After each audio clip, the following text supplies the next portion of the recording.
55 साल पुराने उस विवाद की पड़ताल करेंगे जिसे चुनावी रण में एक बार फिर से सुलगाने की कोशिश हो रही है। ये विवाद है चंडीगढ़ का विवाद, जिसे लेकर पंजाब और हरियाणा के बीच लगभग आधी शताब्दी से जंग चल रही है। अब नगर निगम के चुनाव प्रचार में अरविंद केजरीवाल ने चंडीगढ़ पंजाब को दिए जाने की अटकलबाजी की है। इसके बाद सियासी पारा चढ़ना शुरू हो गया। सवाल यह है कि केजरीवाल ने इस विवाद को हवा दी तो दी क्यों? इसके सियासी माने क्या है? पहले आप ये समझिए, फिर हम इस पूरे विवाद का विश्लेषण आपके सामने रखेंगे।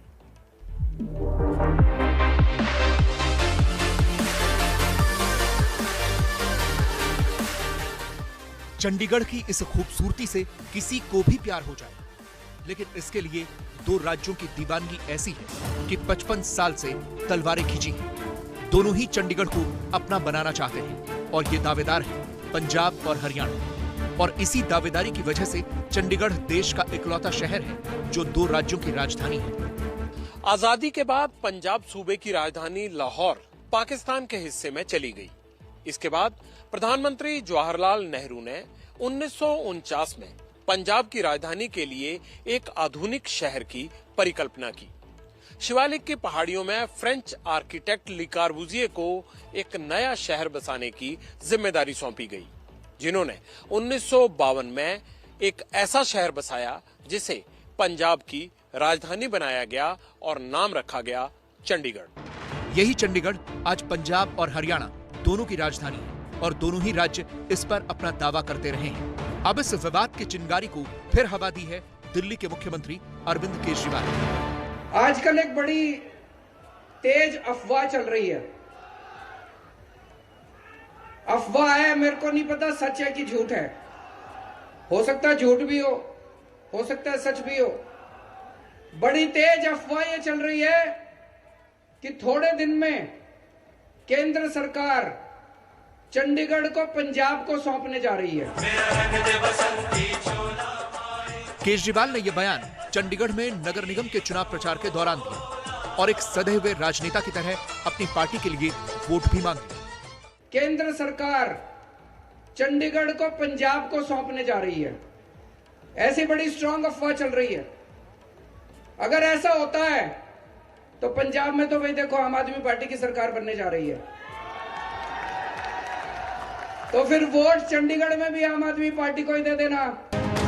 सियासी नजरिए से केजरीवाल का यह दांव बेहद सधा हुआ है, इसलिए दूसरे दलों ने फौरन पलटवार किया और इसे केजरीवाल का चुनावी स्टंट बता दिया। केजरीवाल जी एक भटकी हुई आत्मा है और वो लोगों को भी भटकाते रहते हैं। चंडीगढ़ पर पंजाब और हरियाणा का बराबर का हक है। अभी इसका कहीं पर कोई फैसला नहीं और केवल मतदाताओं को गुमराह करने के लिए इस प्रकार के जुमले ये छेड़ते रहते हैं। आम आदमी पार्टी चंडीगढ़ में कहीं पर भी नहीं है। इस तरह की हवाबाजी करके अरविंद केजरीवाल अगर चाहते हैं कि वो अपनी तरफ माहौल बना ले या सुर्खियां बटोर ले या एक नया शगुफा फेंक दे, चर्चा मेन मुद्दों से भटक कर उधर चली जाए, तो उसमें वो कामयाब नहीं होंगे। चंडीगढ़ पर केजरीवाल का बयान भले ही वोट की राजनीति हो, लेकिन चंडीगढ़ को लेकर पंजाब और हरियाणा की लड़ाई बेहद पुरानी है। दोनों ही राज्य चंडीगढ़ पर अपना दावा करते हैं। पंजाब किसी भी कीमत पर चंडीगढ़ को छोड़ने के लिए तैयार नहीं और हरियाणा की शर्तें भी काफी पेचीदा हैं। पिछले साल हरियाणा के स्थापना दिवस पर उप मुख्यमंत्री दुष्यंत चौटाला ने चंडीगढ़ का दावा छोड़ने के लिए एक नई शर्त का ऐलान किया था। अगर हम चंडीगढ़ छोड़ते हैं तो मुझे नहीं लगता उसका बेनिफिट कोई हरियाणा प्रदेश को अकेले को, और अगर दोनों प्रदेश मिलकर चंडीगढ़ को दिल्ली की तरह एक यूनियन टेरिटरी बना दे और उसके बाद अपनी अपनी इंडिपेंडेंट कैपिटल हाई कोर्ट का बेंच बनाए, तो मुझे लगता है दोनों प्रदेशों के लिए बहुत बेहतर है। दुष्यंत चौटाला का कहना था कि अगर पंजाब चंडीगढ़ पर दावा छोड़ दे तो हरियाणा भी अपना दावा छोड़ने के लिए तैयार है, लेकिन पंजाब ने इससे साफ इनकार कर दिया, जिससे बात आगे नहीं बढ़ी। अब एक बार फिर केजरीवाल के बयान से ये बहस तेज हुई है। पंजाब और हरियाणा के बीच चंडीगढ़ के विवाद को समझने के लिए इतिहास के कुछ पन्ने अब हम पलटने वाले हैं, इसीलिए गौर फरमाइएगा। सबसे पहले इस विवाद की जड़ को आपको समझना चाहिए। 1952 में चंडीगढ़ पंजाब की राजधानी बनी। 1966 पंजाब पुनर्गठन एक्ट से हरियाणा राज्य बनाया गया। उस वक्त चंडीगढ़ को दोनों राज्यों की राजधानी घोषित किया गया और चंडीगढ़ को केंद्र शासित प्रदेश का दर्जा दे दिया गया। इस बंटवारे में चंडीगढ़ की संपत्ति पर 60% हक पंजाब को और 40% हरियाणा को मिला। ये एक टेम्पररी अरेंजमेंट था। इंदिरा गांधी ने ऐलान किया था कि चंडीगढ़ पंजाब को दे दिया जाएगा। 1970 के लोकसभा के एक नोट में भी चंडीगढ़ पंजाब को देने का जिक्र बाकायदा है। 1970 के दस्तावेजों के मुताबिक चंडीगढ़ के विवाद को सुलझाने के लिए बहुत से ऑप्शंस, विकल्प उसे रखते हुए चर्चा हुई। शहर को 2 हिस्सों में बांटने की भी बात कही गई, लेकिन भौगोलिक स्थिति की वजह से ये मुमकिन नहीं हो पाया। इसके बाद 1985 में राजीव गांधी और अकाली नेता हैं हरचंद सिंह लोंगोवाल, उनके बीच एक समझौता हुआ। समझौते के तहत चंडीगढ़ पंजाब को देने की सहमति बन गई और बंटवारे के लिए एक कमीशन बनाने का ऐलान हुआ और समझौते में कहा गया कि चंडीगढ़ को पंजाब को देने की एवज में पंजाब के हिंदी भाषी क्षेत्र हरियाणा में चले जाएंगे और इलाकों की पहचान ES वेंकटरमैया कमीशन करेगा। कमीशन ने पंजाब से हरियाणा में जाने वाले क्षेत्रों की पहचान भी की और पंजाब का 70,000 एकड़ जो है वो हरियाणा को देने की सिफारिश की।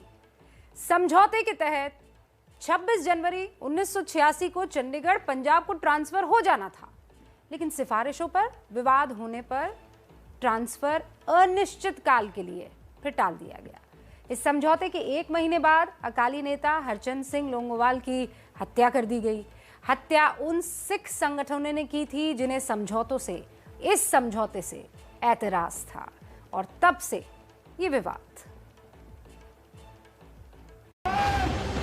केजरीवाल के दावे से चंडीगढ़ की दावेदारी को लेकर सियासी पारा चढ़ने लगा है, लेकिन ये ऐसा विवाद है जिसके चिंगारी भड़कने पर क्या होगा कोई नहीं जानता। इसलिए आम आदमी पार्टी के नेता अब गेंद केंद्र के पाले में डाल रहे हैं, तो बीजेपी केजरीवाल पर हमलावर है। अगर केंद्र सरकार मिलाने की तैयारी करती है तो केंद्र सरकार का फैसला होगा, उस फैसले को रिव्यू किया जाएगा। अगर चंडीगढ़ राज्य बनता है तो पंजाब को और हरियाणा को जो अपना अपना शेयर मिलना चाहिए वो कहीं न कहीं केंद्र सरकार उसका प्रावधान करेगी, परंतु फिर चंडीगढ़ में भी हमारी सरकार होगी और पंजाब में भी हमारी सरकार होगी। केजरीवाल जी अर्बन नक्सलाइट हैं, वो अफवाहों पे बातें करते हैं और अफवाही फैलाते हैं और कांट की हांडी एक बार चढ़ती है। वो दिल्ली में तुम्हारी कांट की हांडी चढ़ गई है और इसीलिए उसको ध्यान रखना चाहिए कि चंडीगढ़ पंजाब अलग हो जाए या देश के और 4 राज्य अलग करके हो जाएं। केजरीवाल को देश के लोग एक्सेप्ट करने वाले हैं नहीं। चंडीगढ़ का मामला पंजाब और हरियाणा दोनों के लिए ही बेहद संवेदनशील है, लेकिन अच्छी बात यह है कि जनता सब जानती है, वो केजरीवाल के बयान को चुनावी स्टंट ही मान रही है। चुनावों के मद्देनजर ऐसा बयानबाजी करते हैं, ये उनको इस तरह की बातें शोभा नहीं देती। केजरीवाल जी बहुत ही बेसलेस आदमी हैं, जिनका कोई निर्धार नहीं है। ऐसे तो बहुत संवैधानिक पद पे बैठे हुए हैं वो, पर वो बातें ऐसी करते हैं जैसे वो अनपढ़ गवार आदमी हो। ये तो सिर्फ एक अरविंद केजरीवाल का बहुत नंदनीय बयान है जिसकी हम निंदा करते हैं। हरियाणा का हक चंडीगढ़ पे उतना पंजाब का भी है, ये एक मिड पॉइंट है। हम इस तरह की बातें करके गुमराह के अपने वोट के बैंक को बढ़ाने के लालच करने के लिए भी ये मेरा वोट बढ़े, मेरे पंजाब में इलेक्शन है तो मैं इस तरह की बयानबाजी कहूँ, ये बयानबाजी नहीं होनी चाहिए। चंडीगढ़ यूटी रहना चाहिए, यूटी था, यूटी है और यूटी ही रहेगा। यह पॉलिटिशियंस को आदत होती है खबरों में बने रहने की। जब भी कोई इलेक्शन आता है तो कोई ना कोई ऐसी बात छेड़ देते हैं जिससे इनकी वोट बैंक पक्का हो जाए। हालांकि जानकारों के मुताबिक ये मामला पेचीदा और संवेदनशील दोनों ही है, क्योंकि पंजाब की सीमाएं पाकिस्तान से लगती हैं और ऐसे मुद्दों पर पाकिस्तान राजनीति करने से कभी बाज नहीं आएगा।